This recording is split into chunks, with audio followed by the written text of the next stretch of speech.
ಪೈಥಾಗೋರಸ್ನ ಪ್ರಮೇಯ ಕೇಳಿರೆಲ್ಲರ ಅಂದ್ರ ಪೈಥಾಗೋರಸ್ನ ಥೇರಂ. ತೇಲ್ಸ್ನ ಪ್ರಮೇಯ ಎಲ್ಲದಾವ್ ಎಲ್ಲ ತೇಲ್ಕೊಂಡು ಹೋಗ್ಬಿಟ್ಟವ್. ಸರ್ಕಲ್ ಥೇರಂ, ವೃತ್ತ ಪ್ರಮೇಯ, ಮತ್ತಿದ್ರ ದತ್ತ ರಚನೆ ಸಾಧನೆಯ ಸಾಧನೆ, ಸಾಮಾನ್ಯ ಬಾಹು, ಲಂಬಕೋನ ವಿಭಾಜಕ ಬಾಹು, ಸರ್ವಸಮ ಅನುರೂಪ ತ್ರಿಭುಜ ಬಾಹುಗಳು.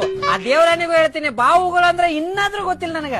ಮತ್ತ ಲೋಸ ಹಾಕೊಂಡು ಹಿಡೀರಿ, ಮಸ ಹಾಕೊಂಡು ಹಿಡೀರಿ. ಅಲ್ಲೋ ಫ್ಯೂಚರ್ ಒಳಗೆ ಏನ್ ಕಲ್ಸಕ್ ಹೊಂಟಿದ್ರಿ ನಮ್ಗ? 7ನೇ ಕ್ಲಾಸಿಗೆ 10ನೇ ಕ್ಲಾಸಿಗೆ ಇವೆಲ್ಲ ಸ್ಟಾಪ್ ಹಾಕೋ ಅಂತ ಅನ್ಕೊಂಡಿದ್ರ, ಇಂಜಿನಿಯರಿಂಗ್ ಹೋದ್ಮೇಲೆ ಗೊತ್ತಾತ ಇವ್ರ ಮಮ್ಮಿ ಡ್ಯಾಡಿಗಳು ಅಲ್ಲೇ ಅದಾರ ಅಂತಂದ. ಅದೇ ಅಪ್ಪ ಅಲ್ಪ, ಮಮ್ಮಿ ಗಾಮ, ಸೈನ್ ತೀಟಾ, ಕಾಸ್ ತೀಟಾ, ಶನ್. ಬರೀ ಕೆಲ್ಸಕ್ ಬರ್ಲಾರ್ದ ಕ್ವಶನ್ಗಳ. ರಂಗ್ ಸಮುದ್ರ ಡ್ಯಾಮ್ ಇಂದ 90 ಡಿಗ್ರಿ ಆಂಗಲ್ ಒಳಗ ಒಂದ್ ಹುಡುಗಿನ ಬಗ್ಗೆ ನೋಡಿ ವಾಪಸ್ ಎದ್ದು ನಿಂತ ಮೇಲೆ ಅವನ ಆಂಗಲ್ ಆಫ್ ಎಲಿವೇಶನ್ ಎಷ್ಟು? ಅವು ಬಗ್ಗೆರ ನೋಡ್ಲಿ, ಆ ಸುಳ ಮಗ ಮಕ್ಕಳನ್ನ ನೋಡ್ಲಿ, ಅದನ್ನ ತಗೊಂಡ್ ನಾವೇ ಮಾಡೋಣ. Square root of x, find the value of x. ಈ ಸುಳ ಮಗನ ಎಕ್ಸ್ ಯಾರಿಗ ಹುಟ್ಟೆತನದ ಗೊತ್ತಾಗವಲ್ದ, ಅವನು ಇವತ್ತಿಗಾದ್ರೂ ಸಿಗವಲ್ದ. ಬರೀ ಹುಡುಕದಾಗೈತ್ ನಮ್ ಬಾಳೆ. ಆ ಮ್ಯಾಟ್ರಿಕ್ಸ್, ಆ ಟ್ರಿಗ್ನಾಮೆಂಟ್ರಿ, ಆ ಫಾರ್ಮುಲಾಗಳು.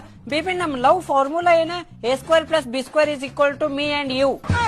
ಸಣ್ಣವರಿದ್ದಾಗ ಏನೋ ತಲೆ ಮೇಲೆ ತಟ್ಟಾಕಿ ಮ್ಯಾಥ್ಸ್ ಕಲಿಸ್ಬಿಟ್ರಿ, ಕಲ್ತು ಬಿಟ್ವಿ. ಫ್ಯೂಚರ್ ಒಳಗೆ ಏನೋ ಯೂಸ್ ಆಗತ್ತಾ ಅಂತಂದು ದೊಡ್ಡರಾದ್ಮೇಲೆ ನೀವು ಹಿಂಗ ಚೂತೆ ಮಾಡುದ?